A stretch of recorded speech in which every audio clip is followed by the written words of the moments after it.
The question was, is it okay to date a coworker? Because that's still the way we meet people who are very intricate in our lives. Did you push record?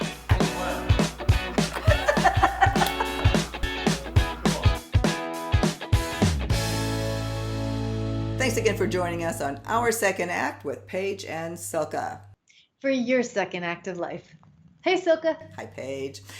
Paige, continuing on that the article Google released on their most searched terms for the past year for 2020, one that really struck me as interesting, especially we do so much on dating and online dating and how to find love again, et cetera, et cetera. The question was, is it okay to date a coworker? I mean, we know that it's, I guess, the politically correct or whatever. No, the answer is no. There's all kinds of taboo-ness around that now. But how do you answer that? Because that's still the way we meet people who are very intricate in our lives. You know, I just think that you're not always going to meet people online. And think about it, when you're at work, whether you're physically at work or like the pandemic, you're working, long distance, those are the people you spend the most time with. So what do I think? If you're asking what I think, don't date your supervisor or your boss. That's a no-no, and rarely do good things ever come out of that. Colleagues, I got to be honest with you. The heart's going to want to date who the heart's going to want to date. And I'm a firm believer, if your soul and your heart are really connected to a person that you're working with, I'm all about go for it. Because by the time you're our age and older, you don't know how much time you have left. But there's smart ways to dating your colleague. Wouldn't you agree? Yes. Well, let's talk about that. What would be some do's and don'ts of dating a colleague? I mean, to me, the first thing that comes up, if it doesn't work out, boy, is that an uncomfortable situation if you have to work together. Yes. And you know what? Isn't life a lot of uncomfortable situations that we have to deal with a lot anyway?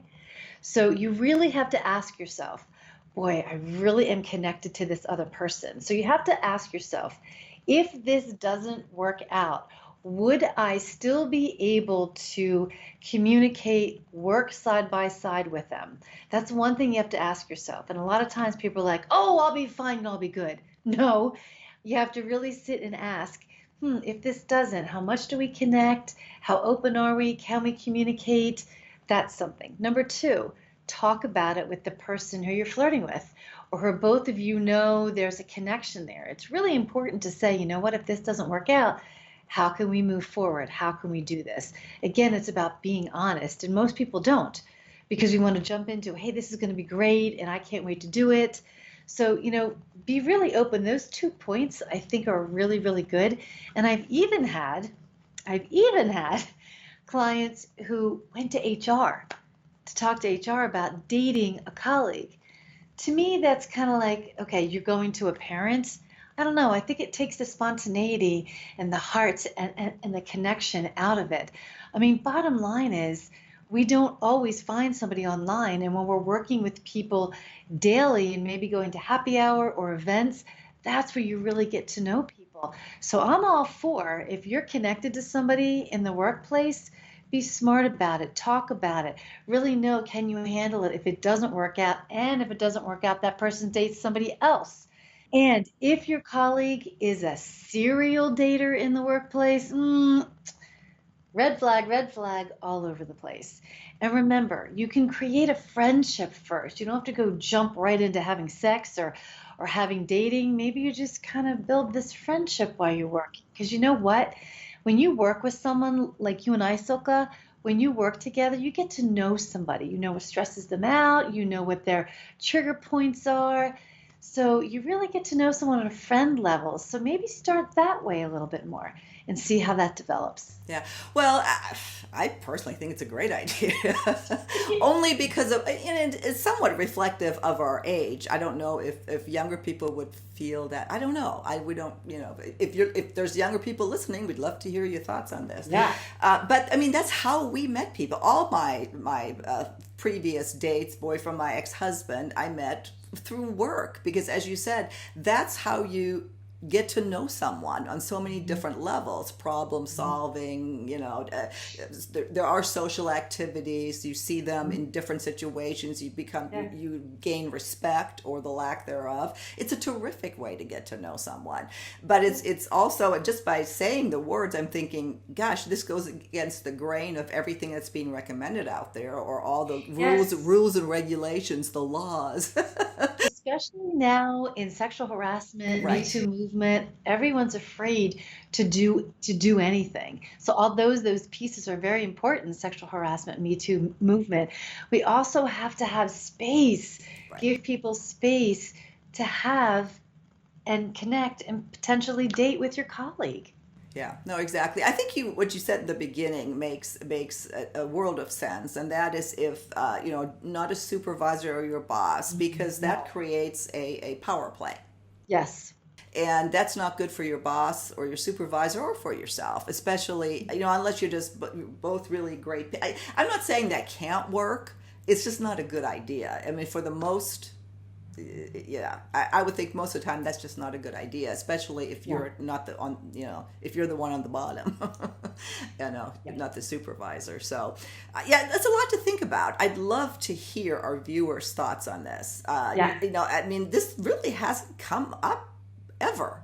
Maybe because we haven't discussed it. That's why I was so surprised to see this as a high ranking search term, especially over this past year. Maybe it's also reflective of the times that we're in. Is it okay to date a coworker? And remember, Silk and I aren't experts at this. I don't think anybody really is, because who can say that they're an expert of your heart? And who can say that you're an expert of who you connect with, right? None of us can. You can give guidelines, things to pay attention to, red flags, but ultimately you have to really know your knowing and know who you're being connected to, who you're being pulled to, and make some really clear-cut decisions. And you also, if you're in a company or an organization, if they have specific laws, like you said, or specific boundaries of there's no dating in the company, well, then you have to decide, is it worth the risk of losing your job? Right, exactly. Yeah, a lot to think about. I think maybe the reason the search term is up so high is because of online date where you can't date. So if you're working, at least that even if it's remote, there's still a connection with someone. And when you're lonely and you have that connection, even if it's like you and I right now over Skype, it's still built. And we did a video on long distance relationship, which kind of goes into that as well. But I guess it makes sense that Google term would be up. I don't know. I think it was 400% or something. But again, it just really struck me. This is obviously on the minds of a lot of people out there. Which says people are wanting to connect with those that they're working with, especially in the world that we're in right now. Right, exactly. Well, a lot of people, I think, would say it beats online dating. Yeah, and you know what? If anybody has experiences of what they've gone through, dating colleagues that worked out, that didn't work out, share, let us know. Yeah, I'd love to hear some story and some other advice. You and I obviously aren't dating; we are in relationships. And how do you handle that, especially in today's world of, as you said, Me Too and all the rules and regulations. So, leave us your comments. Anything else, Paige, that you want to add before we close out? I guess it's so complicated, and I wish things were just a little bit simpler because, like I said, no one's an expert of your heart. So, go with your heart, but also really pay attention to the flags and what you will be able to do at the organization, what you can tolerate. And if it doesn't work out, will you be able to still work with this person? So there's a lot to think about. Yeah. Good advice. Okay, Paige, we will see you next time on Our Second Act with Paige and Silka. For your second act of life. Until next time.